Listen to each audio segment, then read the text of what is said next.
mengenai stem cell ini, khususnya pada para dokter di sini dan para perawat yang kami harapkan di sini stem cell ini bisa menjadi diterapkan di rumah sakit ini, bagian dari kemajuan teknologi. Tentunya harapannya rumah sakit menjadi rumah sakit yang dapat melaksanakan teknologi tersebut gitu. Baik, untuk kata sambutan akan disampaikan dari Prof. Nugroho Kampono selaku Direktur Brawijaya Manajemen. Terima kasih. Assalamualaikum warahmatullahi wabarakatuh. Selamat pagi. Pertama-tama saya ucapkan terima kasih atas kedatangan kelompok grup dari Dermama Bioteknologi Laboratorium yang dipimpin oleh Dr. Indah Yulianto. Dan juga terima kasih kepada para hadirin, teman-teman sejawat sekalian yang berminat dalam bidang pengembangan stem cell terapi ini. Memang Brawijaya sedang mengembangkan beberapa proyek unggulan ya. Untuk unggulan inilah maka salah satunya adalah kita ingin mengembangkan masalah terapi stem cell. Stem cell sih di kalangan Brawijaya sudah lama kita kenal sejak rumah sakit ini berdiri dengan pengambilan darah dari Bali Pusat yang kita kirim ke beberapa sentra penyimpanan stem cells. Tetapi selanjutnya itu adalah terapi masa akan datang. Nah, sekarang sedang populer terapi itu diterapkan sekarang untuk kebutuhan pasien sekarang. Jadi tentunya kita harus maju selangkah, tidak sebagai pengumpul tapi juga kita memberikan terapi. Oleh karena itu kita sebagai klinikes perlu bekerja sama dengan laboratorium bioteknologi yang mampu menyelenggarakan stem ini. Kami harapkan stem cell terapi sebagai pusat unggulan, salah satu pusat unggulan Brawijaya itu akan kita laksanakan pada awal 2013 dengan bekerja sama dengan kelompok Dermama Bioteknologi Laboratorium. Oleh karena itu, pada kesempatan ini kami perkenalkan apa sih yang dimaksud dengan stem cell. Barangkali kita semua sudah memahami, tetapi secara detail kita perlu mengetahui sehingga kita bisa melaksanakan terapi tersebut pada pasien-pasien yang datang. Insya Allah kalau ini bisa berkembang, maka mungkin sebagai rumah sakit swasta satu-satunya kita yang memulai dengan stem cell terapi. Oleh karena itu saya ucapkan terima kasih pada Dr. Indah dan kawan-kawan yang telah bisa bekerja sama dalam memberikan informasi dan penerangan dan penjelasan kepada kita semua. Untuk itu saya persilahkan Dr. Indah memulai acara ini dengan menyampaikan isu renewal, regeneration, and repair. Persilahkan.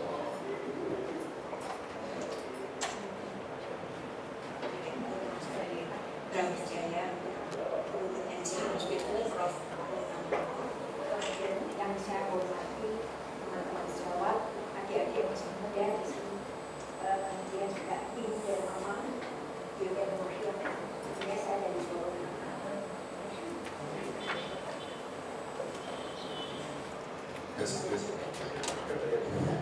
Jadi kami terus terang saja sudah menyelesaikan sejak tahun 2006. Baru sekarang kami muncul oleh karena hambatan luar biasa. Jadi sejarahnya memang saya dengan kita ucapkan dengan Bismillahirrahmanirrahim. Assalamualaikum warahmatullahi wabarakatuh.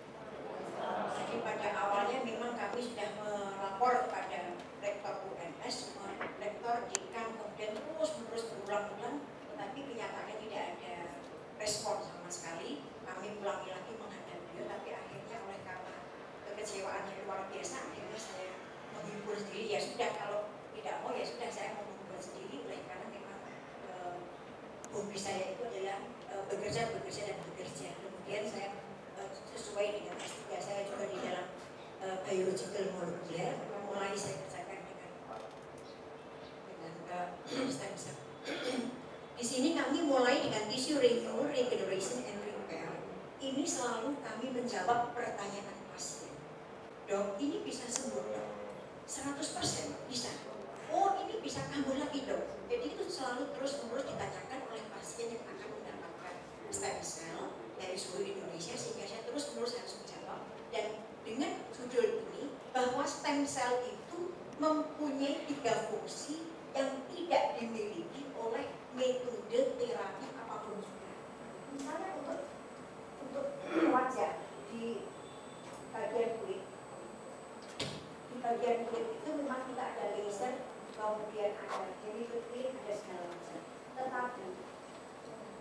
tapi hasilnya pun juga tidak maksimum. Jadi setelah kita mencampurkan dengan serumnya stem cell itu memberikan hasil yang luar biasa, sehingga merupakan harus ada renewable. Kalau repair selesai. Jadi kami bicara di sini ini adalah menyangkut wound healing. Oleh karena sampai detik ini pengetahuan wound healing ini dianggap sebagai penyembuhan luka, luka borok, luka kulit, luka ini. Padahal wound healing sama sekali tidak hanya kulit, tapi pada seluruh organ tubuh yang ada lesi, ada kelainan, selalu goalnya wound healing itu adalah reconstruction, terjadinya original arsitektur, kemudian berfungsinya jaringan tisu organ yang mengalami wound healing. Penyembuhan luka itu ada dua terutama, itu adalah repair dan regeneration. Kalau tisu repair itu hanya mengganti jaringan yang rusak, jaringan yang sakit, sel yang rusak, dan dia akan selalu diikuti dibarengi oleh penyembuhan yang berakhir dengan jaringan fibrotik maupun scar dimanapun juga, baik itu sel, baik itu kulit, baik itu jaringan di bawah kulit ataupun itu organ tubuh, selalu diikuti oleh fibrosis maupun scar. Oleh karena memang demikianlah proses penyembuhan luka, kecuali penyembuhan luka pada neonates atau pada fetus.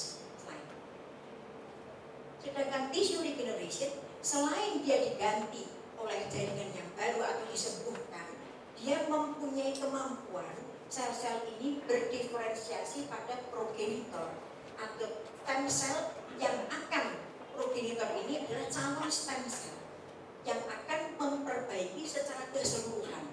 Jadi misalnya seseorang dengan diabetes tipe 1 itu dikatakan ada autoimun, dikatakan ada kerusakan pada sel islet beta, autologous stem cell. Kemudian pertanyaannya adalah yang selalu sampai pada diri kami, dok, kalau misalnya bukan orang diabetes gimana dok? Kan orang diabetes kan sakit, kan selnya nggak bisa diambil, dok, dia nggak sehat betul. Jadi yang kita ambil adalah sel lemak adiposit yang berasal dari orang lain, asal dia belum aging. Jadi stem cell pun juga mengenal aging, kita tidak suka dengan aging, aging itu tidak kita pakai. Tetapi yang kita masukkan itu adalah progenitor cell yang sudah berubah, akan dirubah menuju ke islet pancreas. Jadi yang masuk itu adalah progenitor cell.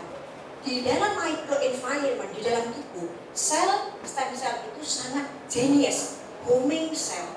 Stem cell yang digunakan untuk otak, walaupun dia disuntikkan melalui intravena, dia tidak akan nyangkut di liver, dia tidak akan menyangkut di jantung, dia menyangkut selalu di mana dia berasal. Jadi progenitor sel ini nanti dia akan menuju ke pankreas, di mana banyak sel yang sudah mati, dia akan memperbaiki dan dia berubah menjadi stem cell atau mesenchymal stem cell yang sesuai dengan jaringan yang dibutuhkan. Jadi dikatakan dia masuk dalam jaringan yang memang sesuai dengan asal. Self renewal. Jadi di sini ini oleh karena dikatakanlah jantung itu sebetulnya paling mudah diterapi dengan stem cell. Tidak hanya dengan stem cell, dengan produk yang berasal dari stem cell sangat mudah sekali, walaupun tidak perlu melalui kateter. Oleh karena saya banyak sekali bekerja sama dengan dokter jantung di Solo. Jadi kami ini sudah mempunyai lingkungan multidisiplin, walaupun saya dari bagian kulit, tapi saya mengembangkan biologi molekuler. Jadi kebutuhan beliau itu bagaimana dok kalau kita contoh kita belum bisa kateter, kita masukkan saja melalui intravena, tidak masalah, kita coba. Ternyata hasilnya sangat bagus. Stem cell ini ada dua utama, embryonic stem cell, adult atau somatic stem cell. Di sini kami sama sekali tidak berani membicarakan embryonic oleh karena ini harus membunuh baby-nya atau sel-sel dalam kandungan. Jadi di sini kami hanya bicara tentang adult stem cell. Tetapi pada future-nya kita harus bisa membuat embryonic stem cell dengan metode IPS. Metode IPS ini baru kita teliti terus-menerus 3 tahun ini untuk menuju ke sana, oleh karena dia adalah totipotent. Dia bisa berubah menjadi apapun juga jaringan tubuh, mulai dari ujung rambut sampai ujung kaki. Cuma kita tidak menggunakan embrio sesungguhnya, tapi kita merubah, menginjus sel mesenchymal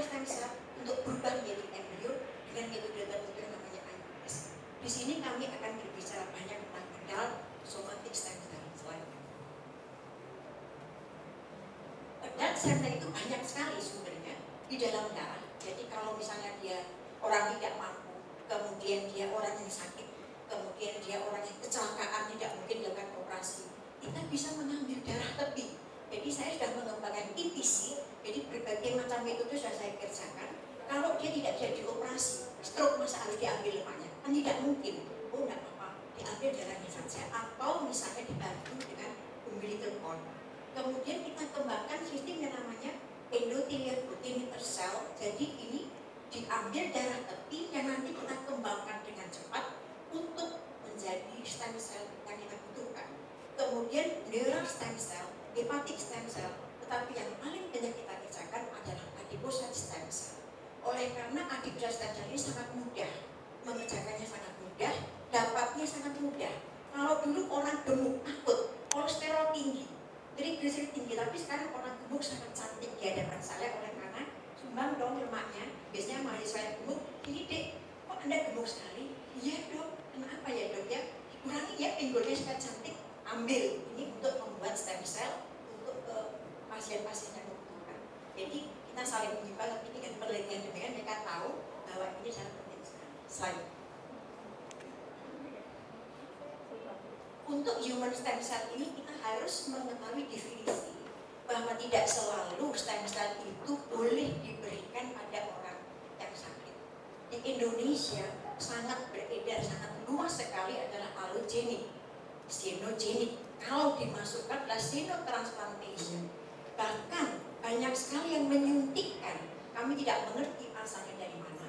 Untuk kecantikan, untuk apapun juga, untuk awet muda, dimasukkan yang berasal dari hewan, misalnya dari biri-biri, kemudian dari sapi, kemudian dari rabbit, hasil dari Swiss, dari Munich, dari Korea, dari Australia. Itu masa depan dari xenotransplantation itu adalah teratoma. Jadi tidak bisa diatasi, diferensiasi yang luar biasa, kemudian proliferasi yang luar biasa sehingga dia menjadi tumor atau cancer. Nah hal inilah oleh karena saya mempelajari terus menerus apa yang ada pada allogenik, xenogenik, sama xenogenik, maka kita di Dermama sama sekali kita tidak berani menggunakan apapun juga selain human stem cell. Sedangkan autologous kita mengubahnya menjadi progenitor mesenchymal stem cell. Selain kalau bone marrow dulu terkenalnya adalah mengambil dari sumsum tulang. Biasanya kami pernah mengikuti di Singapura. Prosesnya sangat sulit sekali, super steril dan hanya mendapatkan lebih kurang paling banyak boleh itu adalah 20-30 gram. Jadi harus dikerjakan oleh dokter bedah tulang, ada dokter bedah pembuluh darah, harus ada dokter anestesiolog. Jadi memang sangat rumit sekali. Maka sekarang di dunia mulai dikurangi oleh karena risikonya tinggi sekali. Selain peripheral blood stem cell yang kita ambil, kita kerjakan ini adalah untuk orang-orang yang sakit di rumah sakit dan dia tidak mampu, bisa kita juga membantu untuk menyelesaikan. Slide. Dengan alat ini, slide. Yang paling terbaru yang selalu disimpan saja. Padahal kalau kita melihat, kalau saya perhatikan, setiap saya ada operasi selalu dengan rumah sakit PKU Muhammadiyah saya dipanggil dok, nanti ada seksi dok, ambil dok ini, oh ya siap. Itu usia sel yang tidak ditanam secara baik, yang ditanam kalau lama di dalam dingin dan belum diolah, itu usianya hanya 6 jam. Bagaimana sebuah umbilical cord atau Barton Cherry atau tali pusat disimpan akan menghasilkan stem cell yang bagus? Dia hanya mempunyai ketahanan 6 jam. Jadi begitu saya menerima, walaupun itu jam 11 malam, kita tidak boleh tidur, segera mengolah